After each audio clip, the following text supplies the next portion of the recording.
Hey, and welcome back to Off the Beaten Tracks. Today we're going to do the second part of the interview, my interview with Bob Segarini, legendary rocker, for his Hot Wax album by the Wackers. Because one of the things I hear a lot from bands is how much they hated the final mix. How do you like the final mix of Hot Are you Wax? kidding? Have you ever heard it? I have heard It's it. beautiful. No, but people have opinions. You know, I can love an album, and I'll give you an example. Ian Hunter, one of his albums, All the Good Ones Are Taken, is one of my favorite albums of his. I was watching a concert, and he said, I put out this album in the 80s. It's a piece of shit, but I like this one song. So it's hard to tell. Just because I like this doesn't mean you like it. The album I was ever on was the Dudes album that CBS can...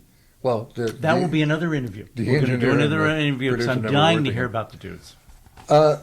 This album is extraordinarily well produced, but if a certain person who will remain nameless that I would like dead, who stole all my 24 and 16 track masters to all the Wacker stuff, and then either destroyed it, threw it away, or sold it for scrap, I would remix them all, because technology now.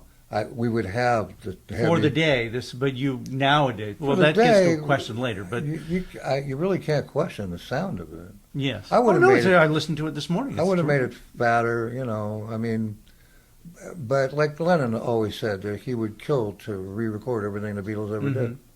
So it's a matter of your personal. People might not be aware of it, but by the time a band is finished with an album, by the time it actually comes out, you're sick to death of it, and you've moved on to writing stuff or recording another record. So it's always a letdown. If they came out, Rival Sons do it right. They write their album in the studio, and instead of demoing it, they record it in full, and that's that. Then so they get that immediacy that most albums. So I have a couple of questions on that. Number one, what was the budget for this album? Oh, I don't want to say it, but I would say. Healthy, I would say somewhere in between 50 and 100,000. Okay, so which is still not for 2.5 those days. Yeah, for a and Fleetwood Mac album. that goes into my next question was basically what does that dictate? Is it how much time you can spend in the studio? You know, what quality of hotel you stay in while you're recording it, whether you can afford violins or flying in guest artists. It was pretty much five guys, seven guys in but hotel it did rooms. get you flown to Montreal to finish it. Yeah, and driven by train. But it's funny because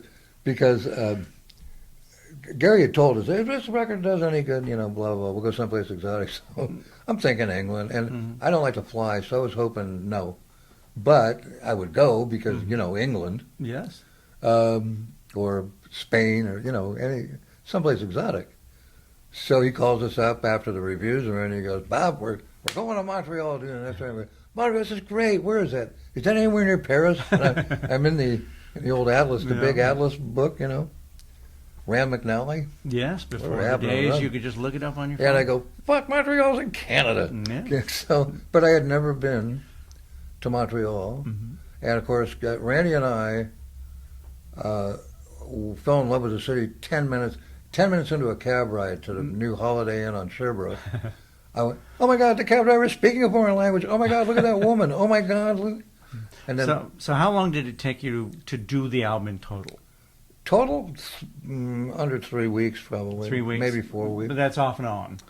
Because Well, it was 2 weeks solid in Montreal. But we were there for like a month because we kept playing. We had to play. When you're in the studio... Well, that was one of my questions. So are you just in the studio, or were you playing while you're... We took the time to do some gig at the Mustache, and they loved it. I mean, the reason that I moved the band to Montreal in the first place was because the first time we were there, we got chased through the Alexei Neon Plaza like the Beatles. And we were all over the radio there. It's like, wow, we don't even have to, put up with being nobodies in our hometown. Let's just move here. And there was instantly work, television, everything. So, and I will always love that city for that reason, that they embraced us the way they did. We booked 7 weeks. Well, we booked 2 weeks at, or was it 4 weeks, at the Mustache, which is a beer hall. This was across the street from the Montreal Forum on Closet Street that held 500 or 600 people. And you played 8 or 9 sets between 9 p.m. and 3 a.m. in the morning, 7 days a week. Well, we got held over twice. We did 7 or 8 weeks there with no days off, playing 8 shows a night. When we went back to California, there wasn't a band who could touch us. Montreal was our Hamburg. Joanne Gruber is on Discogs, is said to have be the designer. Does she come to you and say, I want to do something like this? What did she do? She apparently did the design. The design? That's what it said in Discogs. Do you see any design on that? No, but somebody takes a picture. The Wackers Hot Wax is the design. Yeah, well, on the back. And I've got more questions on this, Okay, Bob. So okay. let's. I've literally never heard her name. I have to understand something about Jack Holzman. He signed the Doors on a word of Barry Friedman, who became Fraser Mohawk. Mhm. He didn't like the Doors. He signed them because Fraser said, you have to sign this band, and Jack's not an idiot. Everybody in L.A. hung out at Elektra. That's where everybody wanted to be. And I don't think David Crosby ever forgave Jack for not signing, because when he quit the Byrds, the first thing he did was go sit in the lobby in David Anderley's office waiting for Jack to sign them, but Jack didn't. So when Jack respected you, or he realized that your music was of worth, he didn't interfere. He never. So who decided on the cover? When we got the sheets with the little pictures on them, I picked that picture and the one on the front. Not that one. Not this one. You picked a different picture. Yes. So they sent us that one to Montreal, and I go, this is fantastic, because it was right on top of the androgynous movement. Mm-hmm. It's right on top of us going, feather boas and high heels, fine, let's go for it. Because kids liked it. I approved the front and back covers and went back to work. So I get a phone call, and they say, we have to change the picture on the cover of the album. Okay. They Now don't I'm going pay to get back attention. to the final couple of questions here. What's your favorite song on this album? Do you want Let me see what's to on. review them again? I love what we do with All My Love. I can tell you that right now. And aesthetically, I mean, for what it is, do you know the reason was me going, yeah, Crosby, Stills and Nash, we sing that harmony better, and that's what that is. Mm-hmm. And I added a rock and roll groove to it, which really, if you listen to the write-out, Cooch and Ernie, our drummer, they just smoke it at the end, but you got to listen. Mm-hmm. And the Abbey Roadish thing at the end there, we had other songs, and Gary says, let's do, do you have something unusual? So we sat on the floor in the studio with Gary, and I played a bit, he played a bit, Randy played a bit, and I played a bit, right? And we put them together. And then we recorded the bed track for that whole 11 minutes or however long it is, in one take, live. Wow. And then we added everything else. And that's why we were in Montreal to use 32-track Trident board. Now, what they didn't tell us was that the machine that synchronized those two machines blew out the day we got there and never worked. So at 5 a.m. every morning, the tech staff would go in there and align these guys by hand. It took hours. No. They never told us. Well, back in the days of tape, I go back to videotape, and the machinations you have to go through to get things to sync. We did things with tape reverb, and I mean, I love that kind of stuff. But to be honest with you, a song of mine called Goodbye has over 300 recorded tracks in it. It took 9 months to record it, 3 weeks to mix it. I still don't have a mix I like. Mm-hmm. But it would have been impossible to do that song using tape. With audio, yeah. And it is as close as I will ever get to that kind of music nirvana for me. Is the songs you like today the songs you like the best then? I vacillate constantly Yeah. about what's favorite. There are some I like less than others, but sometimes even that vacillate changes. Because I don't write hits. I don't care what an audience thinks.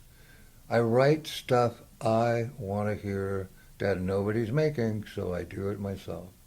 Quite frankly, I entertain me. And when other people like what I do, that's a huge bonus. And I love everybody that gets my music, I really love. Because if you get my music, you get me. I have never sat down to write a hit song because I think the minute that you compromise what you do for your audience, you're no longer an artist, you are a craftsman. Not that there's anything wrong with that. Mm-hmm. That said, I have crafted some stuff, things that I wrote on deadline or on demand, that were perfect for what they were written for, but I could not have written them if I didn't like them. I never would have put them in there. So my entire standard of what I do only rests on one easy question. Do I like it? Well, there's also, and you were lucky enough to be with Jack Holtzman, but, you know, there are people, I mean, I can remember Sheryl Crow saying one of her albums, she almost had a nervous breakdown because they'd call every day saying, write as a hit, write as a hit, write as a hit. I can sit here and blame Elektra for all their mistakes, and I can sit here and blame us for all our mistakes. I don't see the purpose. I love making music. I wish I still had a label, but, you know, I go against everything that gets you signed to a label. And quite frankly, I'm not interested in putting out CDs. They're dead. I want to put out, I have a ton of stuff I want to record and some alternative things. I would like to do a series of vinyl LPs and put up things for digital download. But as far as making a record, if I was performing and I needed something to sell up a stage, yeah, maybe. But it's a waste of time and money. Unless if you're an artist these days, unless there's a demand for what you're doing, don't waste your time, and certainly don't waste your money. Mm-hmm. You know, just be happy playing. If you're not happy playing, why are you playing?